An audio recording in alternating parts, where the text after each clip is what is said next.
The views and opinions expressed on America's Workforce Union podcast and its digital media channels are solely those of the speakers and do not necessarily represent the views and opinions of the producers or sponsors.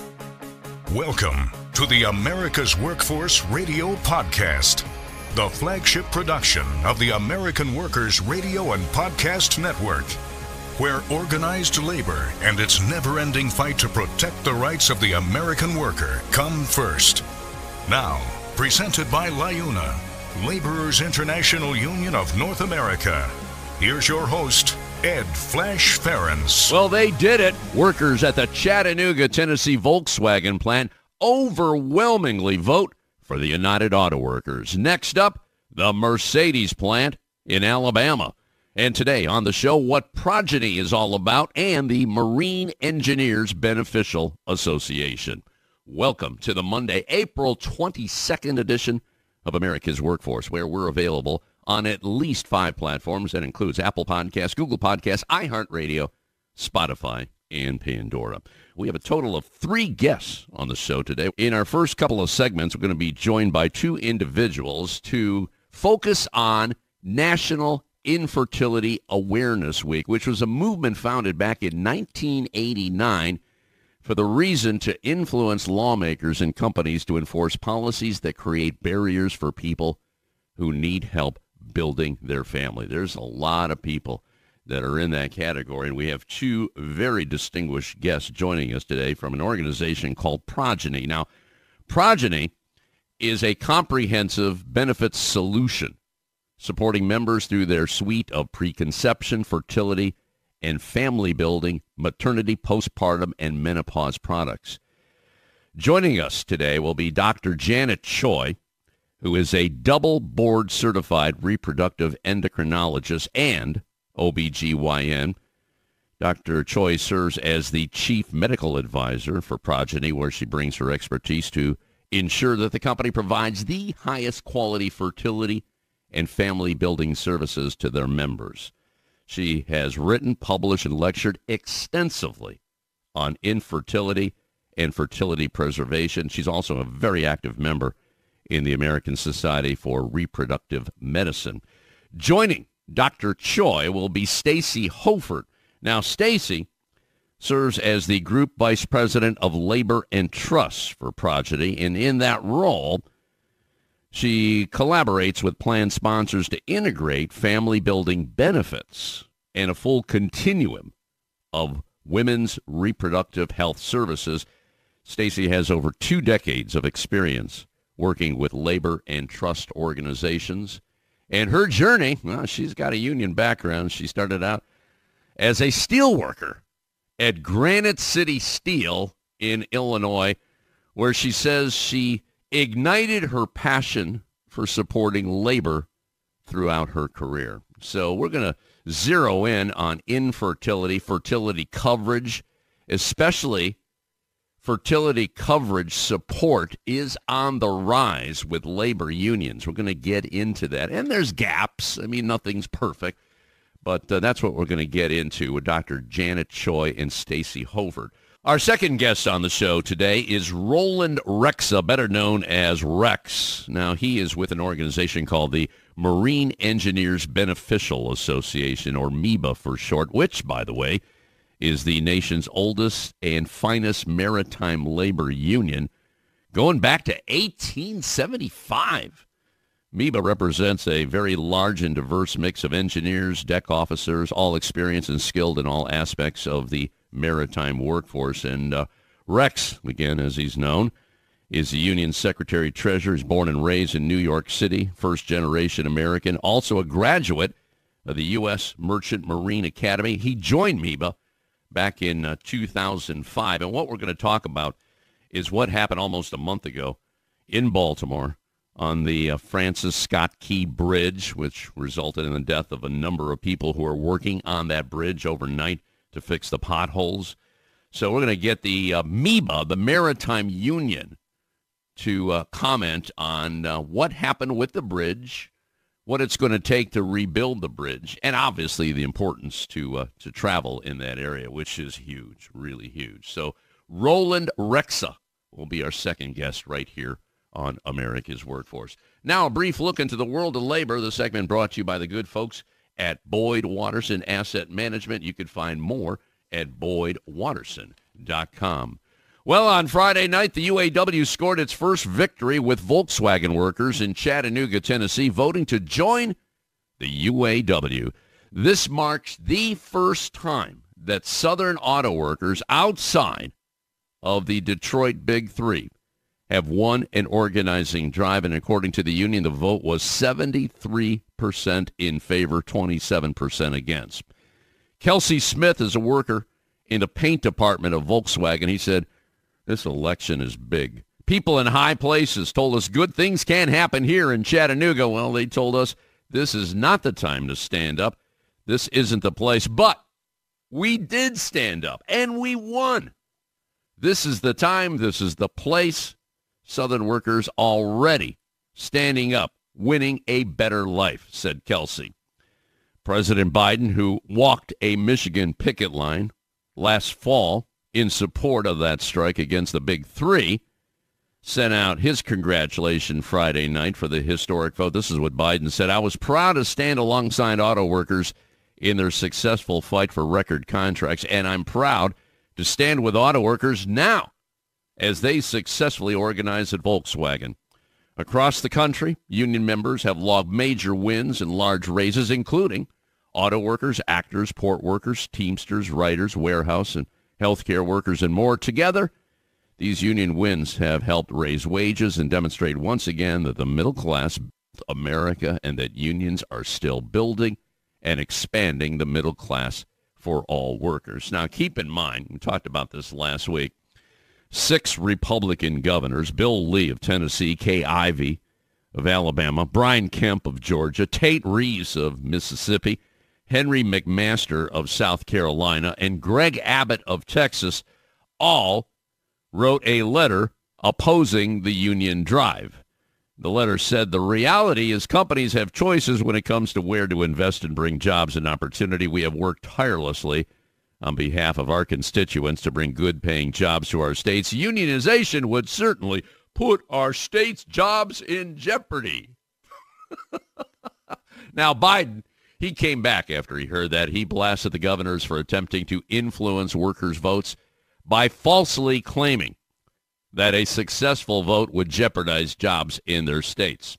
And this is what Biden said: "Let me be clear to the Republican governors that try to undermine this vote. There is nothing to fear from American workers using their voice and their legal right to form a union if they so choose. In fact, the growing strength of unions over the last year has gone hand in hand with record small business and jobs growth, alongside the longest stretch of low unemployment in more than 50 years. I will continue to stand with American workers and stand against Republicans' efforts to weaken workers' voices." President Joe Biden speaking. Now, the UAW said that the 5,000 workers at the Mercedes-Benz plant, this is in Vance, Alabama, will vote to join the UAW in the middle of May. It's going to start on May 13th and should wrap up on the 17th. Following the Detroit 3 strike, more than 10,000 non-union auto workers have signed union cards in recent months, with public campaigns launched in Mercedes, Volkswagen, Hyundai in Montgomery, Alabama, and Toyota in Troy, Missouri. All right, we're going to take a quick break. When we come back, what Progyny is all about as we start off National Infertility Awareness Week. Back in a few minutes. This is America's Workforce. It takes LiUNA to build North America's infrastructure. From roads and bridges to schools and skyscrapers, the men and women of LiUNA, the Laborers International Union of North America, build the projects we depend on. From constructing the Freedom Tower on the site of the former World Trade Center to untangling Washington, D.C.'s congested interstate, LiUNA members do the work that matters. Find out what it takes to be built by LiUNA at liuna.org. That's liuna.org. The Iron Workers Great Lakes District Council, consisting of 8 iron worker local unions in West Virginia, Pennsylvania, Ohio, and Michigan. We build the skylines and bridges along the Great Lakes. With more work than ever before, the Great Lakes District Council is actively searching out the next great iron worker. Whether it's building the next Intel plant or constructing a bridge to safely connect our great cities along the lake. So join the Ironworkers Great Lakes District Council today. Find out how and learn more about the council by visiting iwdistrictcouncil.com. This segment of the show is brought to you by the Brotherhood of Maintenance of Way Employees Division of the International Brotherhood of Teamsters. For more information, please visit bmwe.org. America's Workforce is sponsored in part by Boyd Watterson Asset Management, LLC. Find out more about our investment solutions tailored to meet the needs of Taft-Hartley funds at boydwatterson.com. Hire union musicians. Call Music Talent of Cleveland at 216-881-1802. Call Music Talent of Cleveland as your dependable source for professional musicians in Northeast Ohio. Union musicians add harmony to weddings, elegance to parties, and uplifting music for all events. Music Talent of Cleveland contracts solo and ensemble musicians as well as bands and orchestras for single engagements. So hire union musicians. Call Music Talent of Cleveland today. 216-881-1802. America's Workforce is brought to you in part by the International Federation of Professional and Technical Engineers. You can find more at ifpte.org. Hey, this is Sean McGarvey, and I'm president of North America's Building Trades Unions, and I'm a proud listener of America's Workforce. I love this podcast. America's Workforce is brought to you in part by the United Auto Workers. Find more at uaw.org. Now, back to America's Workforce. Here's Ed Flash Ferens. And don't forget, you can check us out on Facebook or follow us on X, formerly known as Twitter. Real simple, AWF Union Podcast. AWF Union Podcast. By the way, this next segment brought to you in part by the United Labor Agency, where you can find more at ulagency.org. As I indicated at the top of the show, today marks the beginning of National Infertility Awareness Week, which was started back in 1989, and all too often myths and misinformation appear in media stories or influence lawmakers and companies to enforce policies that create a lot of barriers for people who need help building their family. And we all know the importance of family. Well, we have two very distinguished guests on our live line today. But before we do that, I want to tell you about the company that we're sponsoring here on America's Workforce, that's sponsoring us, I should say. Progyny is a comprehensive benefits solution that supports members through their suite of preconception, fertility, and family building, maternity, postpartum, and menopause products. Progyny stands out in the market due to their actively managed network of top specialists, clinically integrated member support, and equitable benefit design. That's a mouthful, but we're going to unwind it here on America's Workforce. We're going to start off with Dr. Janet Choi. Now, Dr. Choi is a double board certified reproductive endocrinologist and OBGYN. She also serves as the chief medical advisor for Progyny, where she brings her expertise to ensure that the company provides the highest quality fertility and family building services to their members and continues to raise the bar as the industry leader. Dr. Choi, thank you so much for joining us today here on America's Workforce, and we appreciate the sponsorship. And I always start off my interviews trying to get a little background as to how you got into this profession. I mean, I salute you. You know, becoming a doctor is not easy. There's a lot of schooling involved. Now, was this a family member or something that you said when you were a little kid, I want to be a doctor? Talk to me about that part, Dr. Choi. Go ahead. Flash, thank you so much. I'm just so happy to be here on this podcast with you.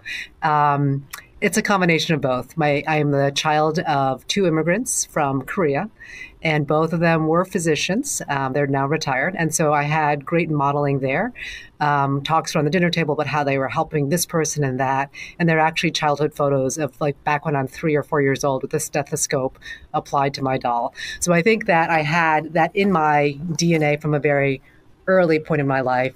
I did toy with other ideas like cooking or becoming a literature professor, but the call to try to make an impact on my community, especially on trying to make an impact as it pertains to women's healthcare, really pulled me into the medical field. And that's what kept me there as a practicing clinician. I had the honor of working with hundreds, if not thousands of patients on their different family building journeys over the decades, and had the opportunity to team up with Progyny several years back on their medical advisory board, and learned firsthand as I was working with my patients who were served by Progyny, just how much of an impact they had in terms of delivering the best quality care to our patients. And so it was an easy shift for me when I wanted to open up the aperture and sort of increase my ability to help more people, to team up with Progyny as their chief medical officer last year. And so here I am with Stacey and you. You know, when I was a kid, I used to play with a stethoscope as well, but it just didn't work out becoming a doctor. I just wanted to let you know that you probably have a visual right now. Okay. We should point out, too, that Dr. Choi is one of New York Magazine's top doctors, as well as New York super doctor. And she's had that position every year since 2018. So congratulations to you on that honor. All right, let's go to Stacey Hofert. I'm pronouncing your name correctly, right, Stacey? You are. Okay, Stacey, she's not a doctor. She's an MBA, serves as the group vice president of labor and trust for Progyny. And in that role, Stacey collaborates with plan sponsors to integrate family building benefits in a full continuum of women's reproductive health services. And her journey, now this is interesting. You and I share a little something here.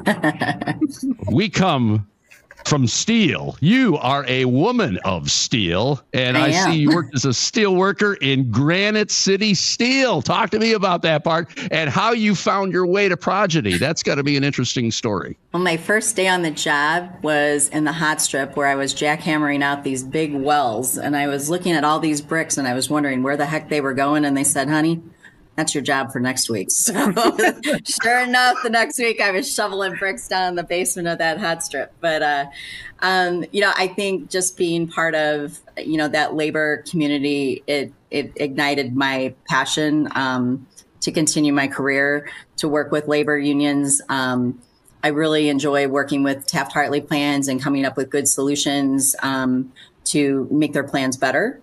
So that's kind of how I got started, and I've been doing this for over 20 years and love what I do and am passionate about labor in general. Well, if you love what you do, you'll never work a day in your life. You know that. I think that's exactly.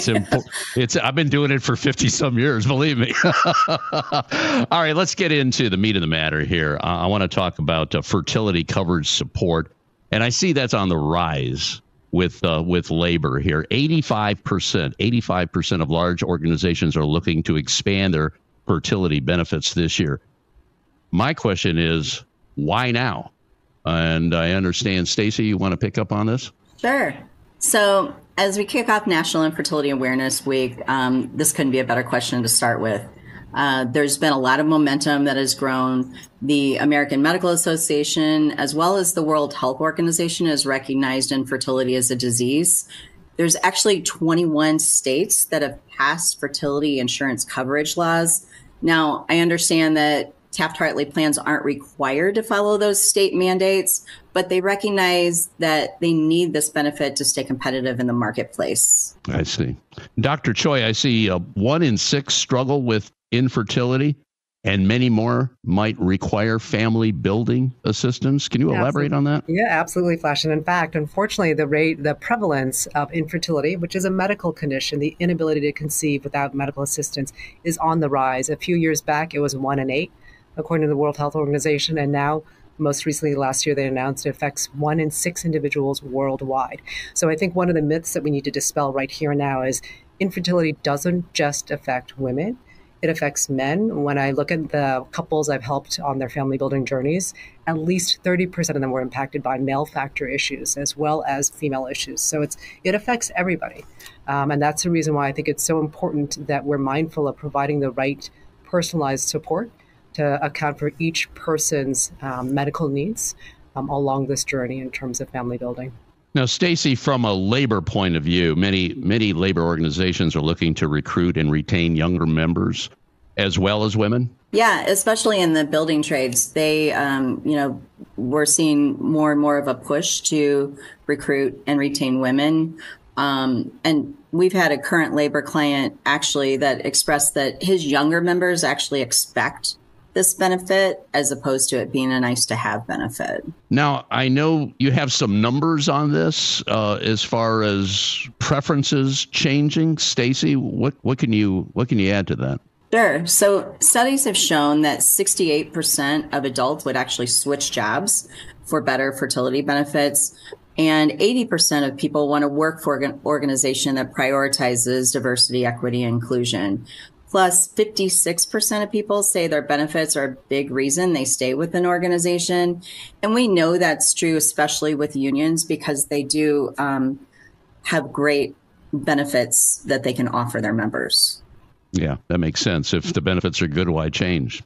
All right, let's move on to gaps in traditional fertility care, if you don't mind here. I understand fertility care has been around, well, for a long time now, let's be honest there. But right. What have been the underlying issues with accessing this care? Can you get into that for us? So the traditional definition of infertility unwittingly discriminates. And I'm going to have Dr. Choi talk a little bit about that. Yeah. So again, there are traditional carriers, and I've witnessed this firsthand when I've worked with patients in the past, where a plan might cover and offer some sort of fertility treatment and benefit, but in order to access it, unlock it, the member first has to prove that they're infertile. And by proof, if you follow the old school definition of infertility, sometimes I'd have a single parent by choice or a same-sex female couple argue, how are we going to prove that we're infertile, that we've failed 6 rounds of heterosexual intercourse or 12 months of heterosexual intercourse in order for us to access these fertility benefits? It's really not fair. And so unfortunately, when they have this limited access or inability to access the benefits that are right in front of them, it oftentimes causes them to sometimes, because now their ability to make clear-sighted medical judgments in terms of what's best for their outcomes and in terms of having a safe family building experience is clouded by the financial stressors. So I've had patients say, I know that you're recommending that I don't use this fertility drug, but I've not succeeded with this oral medication, and I can't afford another treatment called in vitro fertilization, which we can go into later. So I want you to get as many of my eggs to stimulate and wake up, and let's do an insemination. And although that's still considered a more conservative, old school way of managing fertility needs, unfortunately, the rates of failure increase with aging. And the rates of complications like twin and triplet and quadruplet pregnancies really increase. And so unfortunately, what can happen is in those situations when someone has restricted access to covered care, they might make a choice to pursue the sort of treatment and either just not ever conceive, or end up conceiving triplets or quadruplets and then unfortunately losing them at 18 weeks or 22 weeks because there is a much higher rate of miscarriage and preterm loss in those situations. So trying to offer a comprehensive, really fair benefit that accounts for each person's personalized journey and needs really helps kind of level the playing field. What about limits when it comes to the money spent here? I think the best way to explain this, it's called dollar max models. That exactly. Pretty much, yeah. I mean, you're kind of like stuck in a certain area, and if the money runs out, you're in trouble. Dr. Choi, can you help us out on that? Absolutely, Flesh, and I'm so glad that you reminded me and you brought that up. So, some plans will offer a certain dollar amount and say, well, we're checking the box. We're offering all of our members, let's say $5,000 of lifetime coverage or $10,000, thinking that should really cover all the bases because it seems like a lot of money up front. But what they don't understand is that can easily be swept away for someone who badly needs this because they've had 6 years of infertility. One of their fallopian tubes doesn't work. Their partner's sperm is really very poor in quality.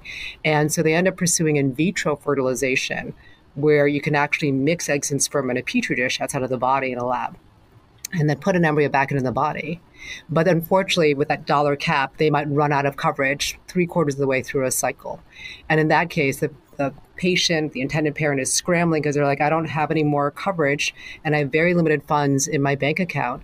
So I know, Doc, you're arguing that it's better and safer for me to have a single embryo placed into my uterus. So I have a single pregnancy shot, but I want you to double my odds. So let's put in 2 embryos or 3 embryos. And unfortunately, again, that can sometimes backfire. Sometimes it ends with a good result, but oftentimes with complicated pregnancies that also drive up the overall cost of care. both for that intended parent as well as for those who are covering the cost of medical care for the 26-week preterm twin delivery, as an example. Yeah, what you painted there's so many people that are out there that want that family, and if they have the money, they'll spend it all. They want this to happen, but then there are some that don't have that. They're kind of wedged in. And I want to ask you, Dr. Choi, too. We're on a roll here. I mean, we're getting some good questions and answers here.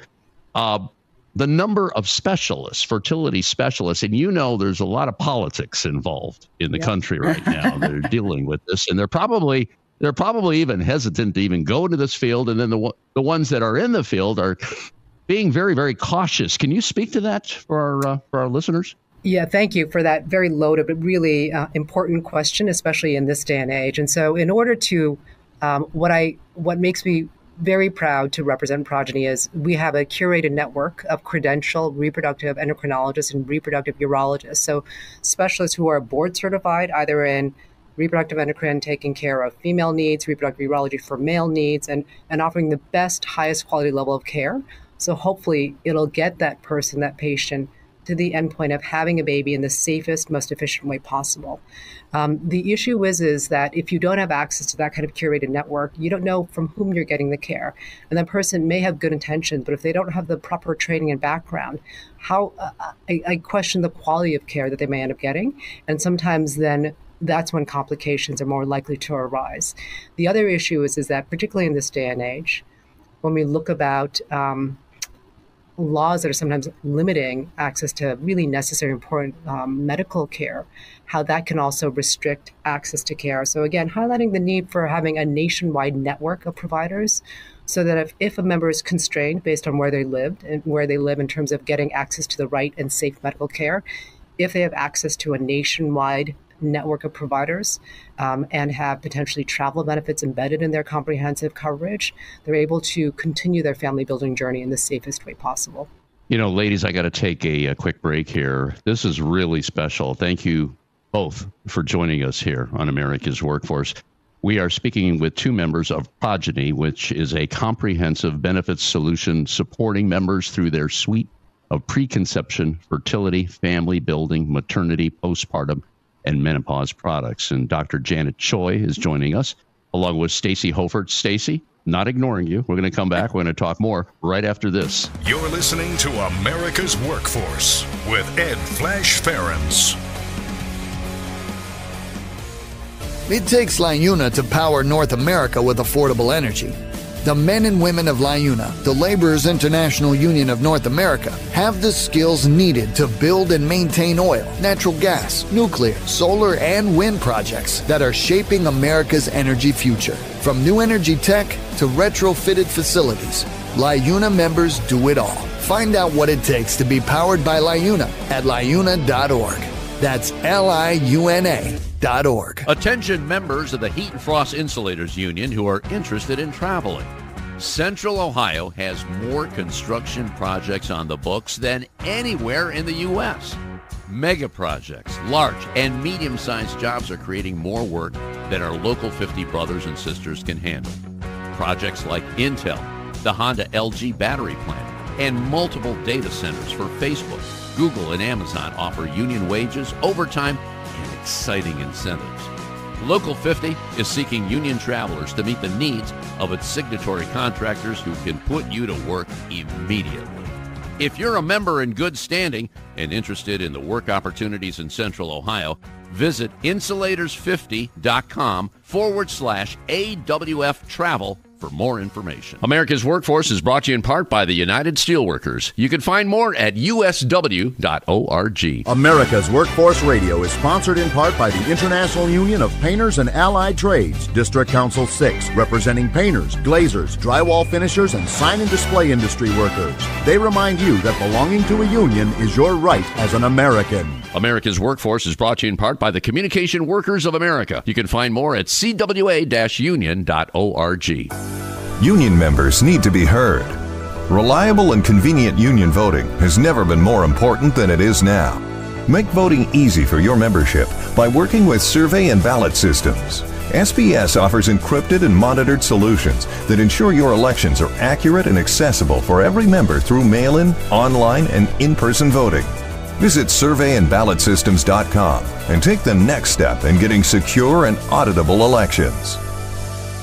America's Workforce is brought to you in part by the Ironworkers. You can find more at ironworkers.org. Now, back to Ed Flash Ferens with America's Workforce. And remember, you can check us out on at least 5 platforms. That includes Apple Podcasts, Google Podcasts, iHeartRadio, Spotify, and Pandora. And when you get an opportunity, real simple, here's what you do. Just sign up and receive our shows on a regular basis and give us a rating. We always appreciate those 5-star ratings, so please keep them coming. We've got some 5-star, maybe 10-star guests on the show today. Joining us on our live line is Dr. Janet Choi and Stacey Hofert, and they are with an organization called Progyny. That's Progyny, which is a comprehensive benefits solution supporting members through their suite of preconception, fertility, family building. We talked a lot about that in the first segment here on the show. And this is National Infertility Awareness Week. So we're kicking off the week with 2 very special people talking about this issue, which is a big issue. Now, let's talk about the gaps that exist and how Progyny is working to close those gaps. And Stacey, let's go to you right now. Maybe you can tell us what your organization is doing, because you're doing great work. Let's talk about it. Go ahead. That's great. So, when we're looking at this, we're not just talking about people that are going through infertility. We actually are supporting everyone from a preconception stage. So even that younger couple that just isn't sure how it all works, they can call us and talk to us about the best way to achieve their dream of having a family. But with Progyny, beyond that, those that do call in for infertility, we have concierge level one-on-one support with what we call patient care advocates, and they provide advocacy to that individual all throughout their infertility journey. That's really important because a lot of people just don't know the answers. And so they will then go to their doctor highly educated because they've been able to talk to that patient care advocate. We also have a specialized, actively managed network of top fertility specialists and women's health providers. And along with that, we actually provide data-driven care, which enables us to reach out to a member if they're getting ready to go through a process. We can provide full visibility to all of those plans that are implementing the benefit as well. So is this through a simple phone call? How does maybe the mechanics of this? Say, pretend that I am calling Progyny and I need some answers. I could get them right away then, or how does it work? Yeah, absolutely. So each one of the funds that join Progyny as a client, they actually have a dedicated phone number for their group. So we recognize if it's a IBEW member or a SEIU member, they'll call in.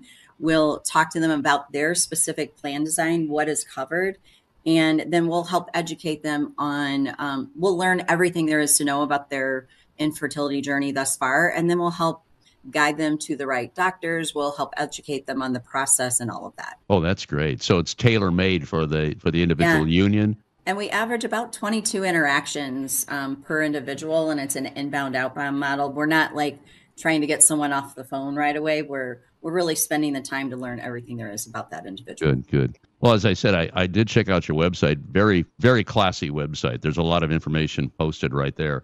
Let's move on to addressing gaps in women's health care. This is beyond fertility. If we can talk about the inequities, not just in fertility care, but across women's health spectrum. And Stacey, let's start off with you, and we could hear from Dr. Choi on this issue. Go ahead. Sure. So, as I alluded to earlier, female membership is growing within the union labor market space. And it's important to build a benefit that prioritizes women's health equity. So I'm going to have Janet talk a little bit about what that equity looks like. So thanks, Stacey. And again, thanks, Flash. So it can start as early as Stacey was alluding to someone who may not need medical help for fertility yet, but wants more advice on how to have a safe fertility and pregnancy journey. So they may call in and talk to their assigned personal patient care advocate. And although we do have digital support, I think the professional high-touch human support is really important, especially in this day and age. And so I've listened to member calls where they just call in and say, oh, I didn't know I have to take a prenatal vitamin. I didn't realize that folic acid might actually help, prevent certain birth defects. That's really good to know.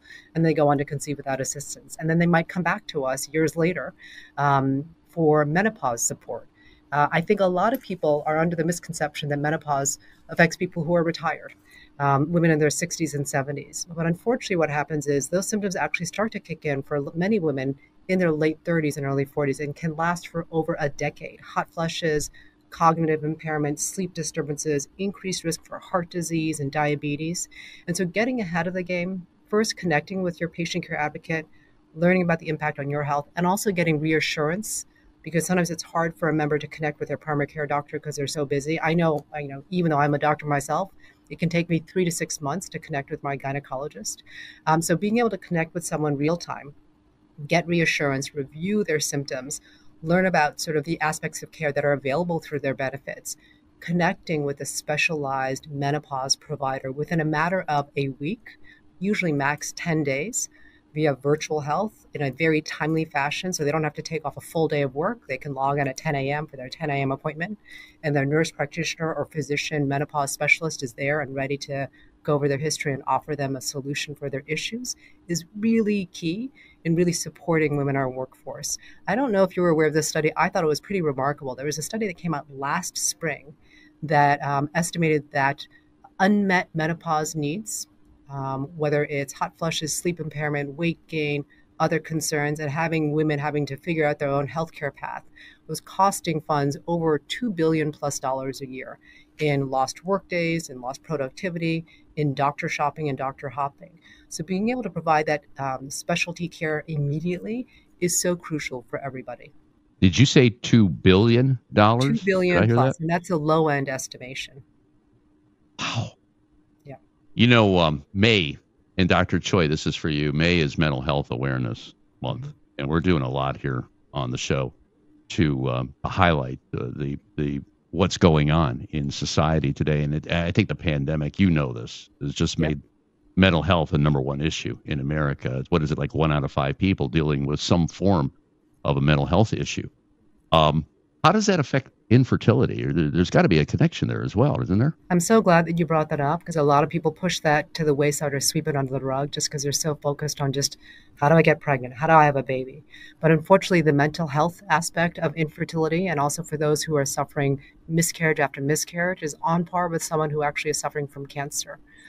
So making sure that each member is supported, not just with the proper medical care, but also with that proper mental health support.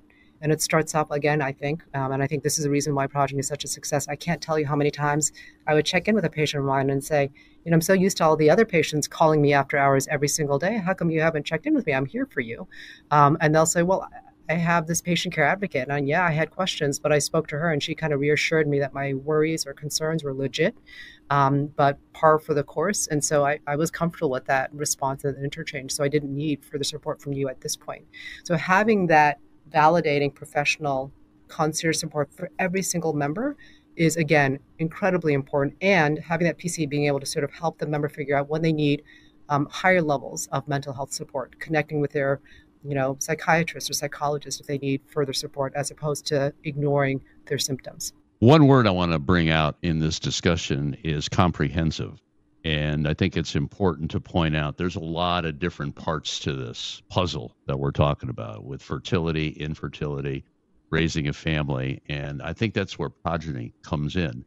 Stacey, maybe you could pick up on that. It's kind of like one-stop shopping. I don't want to be so trite on that. For women's health, anyway. Yes, exactly. Yeah, for women's health, okay. Can you speak to that? I think it's important that people have access to a company that kind of does it all. Yeah, so at Progyny, we've seen a huge impact on members and organizations that have implemented our benefit. And, our high-touch engagement and ability to connect members to the care that they need in a timely manner is absolutely important. So from Progyny's perspective, what we're doing for plans is we help them mitigate risk. We have a 72% lower incidence of multiples and related pregnancy complications and NICU visits. We also capture 40% of a client's high-risk pregnancies by engaging them, which helps avoid those downstream costs that could be very expensive. We also see that our clients see a 10 to 20% savings on pharmacy due to medications needed, and even a 25 to 30% savings over other programs. And finally, the ability for those experiencing perimenopause and menopause symptoms to see a trained provider. They can see one within a week, which is fantastic. But the bottom line is that there's major gaps in coverage and priorities. So these gaps are going to translate to poor retention for organizations and poor health outcomes, as well as basically financial, strain on those members. So while there are gaps and inequities, what Progyny is doing is we're providing a very thoughtful, fair solution for all, not just the select few, as Dr. Choi referred to earlier. And it's important for funds to look at these critically because they're not all the same. The bottom line is nothing's perfect. Let's be honest. But we're doing our best to close those gaps. And there's gaps out there. But as long as we're aware of those gaps, we know we can try to close them. And that's exactly what's happening in this conversation. I thank both of you. Dr. Janet Choi, double board certified reproductive endocrinologist and OBGYN. And you know what? I don't feel bad now. You said, how long did it take for you to get an appointment with your gynecologist? Not that I'm going to a gynecologist. Did you say 3 to 6 months? 3 to 6 months for a well woman visit that might last at most 15 minutes. Okay. Yeah. I know, because I deal with doctors all the time because of my age. And I said, when am I going to be able to get in there? Wait a minute. We can't do anything a little bit earlier? But anyway, I don't feel that bad now, but I understand that. Thank you so much. Both of you have been wonderful here. I learned a lot. I'm sure our listeners learned a lot. So thank you very much. And let's do this again, okay? Sounds great. Thank you so much. All right, we're going to take a quick break. When we come back, Roland Rexha will be joining us on behalf of the Transportation Trades Department of the AFL-CIO. Roland is the Secretary-Treasurer of the Marine Engineers Beneficial Association. Back in a few minutes. Don't go away. This is America's Workforce. More shows available at awfradio.com. It takes LIUNA to keep America running. Over 70,000 public employees are part of LIUNA, the Laborers International Union of North America, delivering critical services such as healthcare and emergency response, as well as maintaining roads and sanitation systems. Even the National Postal Mail Handlers Union, representing over 47,000 U.S. postal workers, is affiliated with LIUNA. Find out what it takes for LIUNA to keep America running at liuna.org. That's liuna.org. Founded in 1887, the Brotherhood of Maintenance of Way Employees Division of the International Brotherhood of Teamsters represents the employees responsible for tirelessly constructing and maintaining the national rail system in America. For more than a century, the Brotherhood of Maintenance of Way Employees has proven they have what it takes to protect its members and meet the ever-changing challenges of the rail industry. Today, the BMWED continues to fight for job security, fair wages, better benefits, and safer, more modern work environments. For more information, please visit bmwe.org.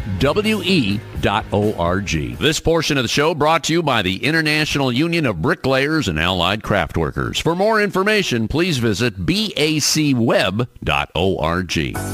This segment of America's Workforce is brought to you by Survey and Ballot Systems. SBS has been providing unions with secure and flexible election options for over 30 years. Visit surveyandballotsystems.com to learn more. America's Workforce is brought to you in part by the International Brotherhood of Teamsters, where you can find more at teamster.org. There is unity and strength for workers. We are the USW. We are the USW. The United Steelworkers. The largest industrial union in North America. We represent 850,000 members in the U.S., Canada, and the Caribbean.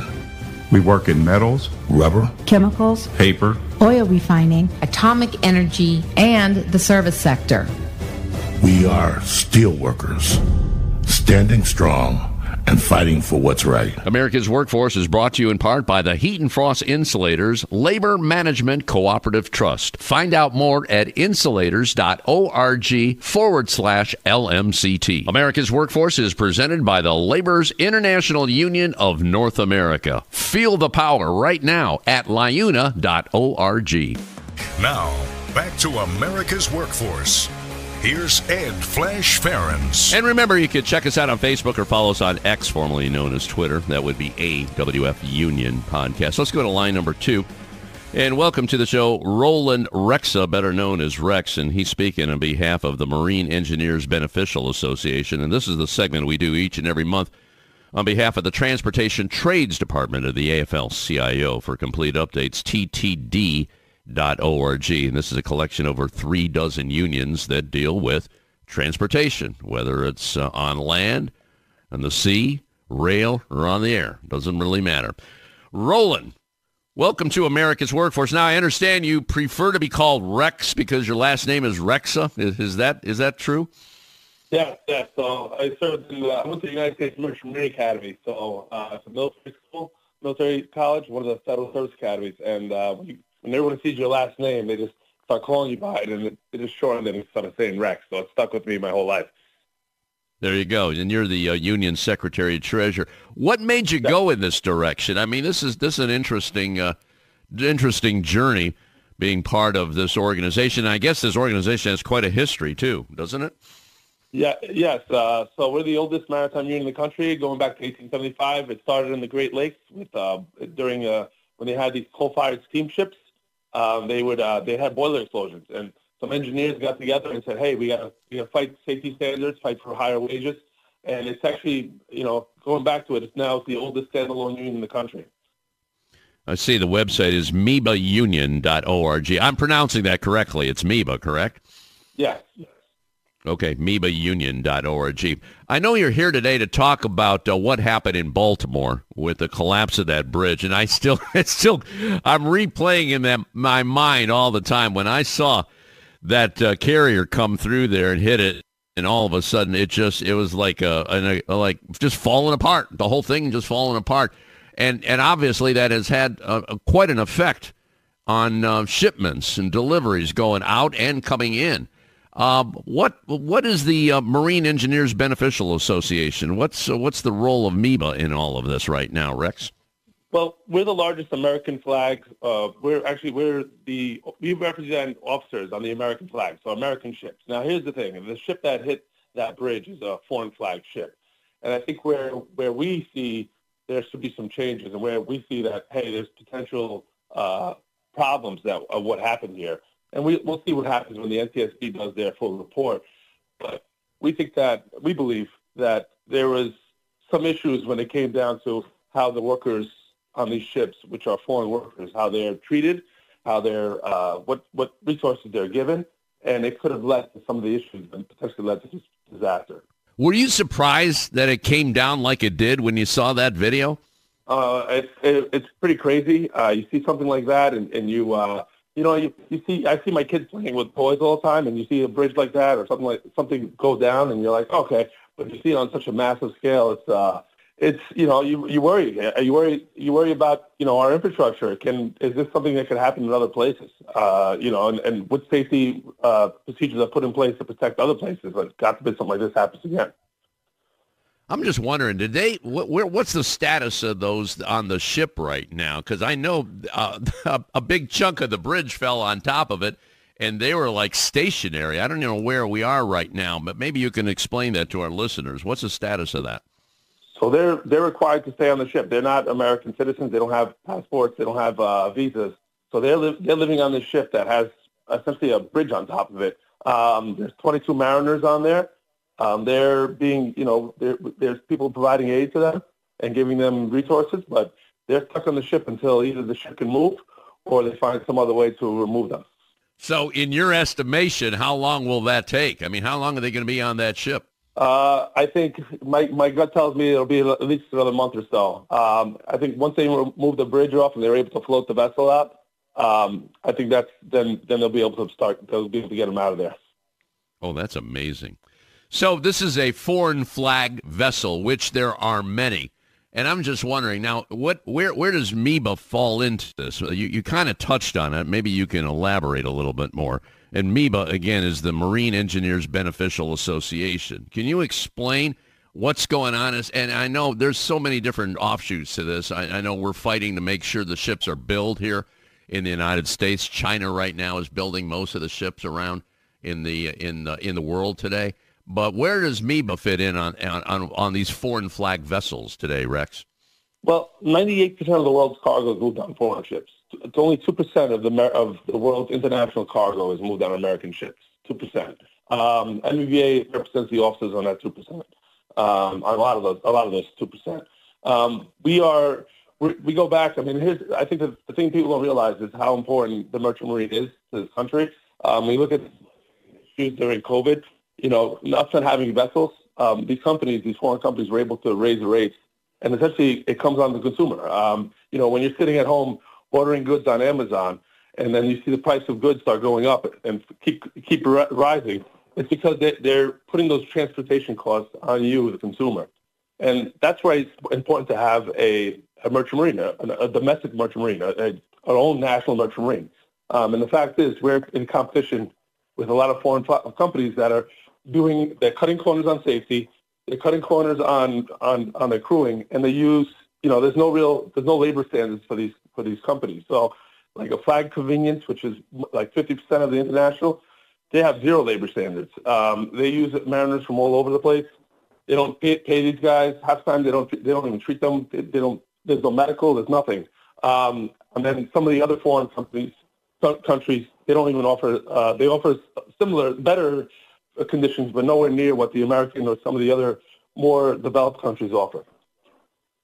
And how long has this been going on? Is this years in the making, Rex? Well, our industry is one of the oldest industries in the world. This is, and it's because it's so old, it's harder to make those changes to make it better, I think. And I think that's probably why we have some of this. It's historic. But, we say this, and it's it's incidents like this that are going to be the catalyst to change things. It's sad to say this because, and we say it a lot in transportation, whether, the rules are written in blood. It takes some sort of incident for someone to make a change. Whether it's Boeing, what's going on with Boeing right now with the doors flying off, or what happened in East Palestine, the only way you're going to have real effective change is it has to be a reactive change to some sort of disaster. And me personally, I think this is where unions stand, at least the American unions. We want to be proactive in trying to affect change and make it safe before we have some sort of disaster that affects people. So let me ask you this, because of what happened in Baltimore, and you talk about change, and the Transportation Trades Department, well, you got a lot of members there, well over 36 unions. Are we going to be having hearings on this to initiate that change right now? I mean, now is the moment. You got to seize the moment. You know that, Rex, don't you? I do, and I think there is some change coming. The NTSB is, as they're doing the investigation, we're going to find out a lot about this, and I don't know how the engineers on these vessels are. I can't make a decision of if they're good engineers or bad engineers. Every country has good engineers, bad engineers, good captains, bad captains, good officers. I'm not going to make that decision. What I will say is if they gave these people the resources, if they gave them the opportunity to be able to say, hey, the vessel's not seaworthy, and I have a feeling we're going to find out a lot about this company and about how unsafe their practices are, and it's going to change how these vessels and these operators come into at least our waters and American waters and how they're treated. So I'm hopeful that this can really affect, maybe what has been, I believe, the dirty underbelly of our industry, of the maritime industry. All right, Rex, we'll see what happens here. I know there's a number of investigations going on. I had no idea that the people on that ship are probably going to be there for another month. And it's already almost a month that this accident happened. And again, it's an accident that's going to be replayed many, many times on various media platforms. Roland Rexha, better known as Rex, Secretary-Treasurer of MEBA, which is the Marine Engineers Beneficial Association, been around since 1875. And the website is mebaunion.org. Rex, thank you so much for joining us. Please keep in touch with us, okay? Yeah, thanks. And anytime you need me to talk about maritime, I'm more than happy. There you go. All right, that'll be it for another edition of America's Workforce. Coming up tomorrow, the Alliance for American Manufacturing and our independent labor voice, Tom Buffenbarger. Until then, all of you have a safe and wonderful day. That concludes another episode of the America's Workforce Radio Podcast. Thanks for listening, and be sure to subscribe so you never miss a show. America's Workforce is a production of Labor Tools and BMA Media Group. Find out more information online at labortools.com.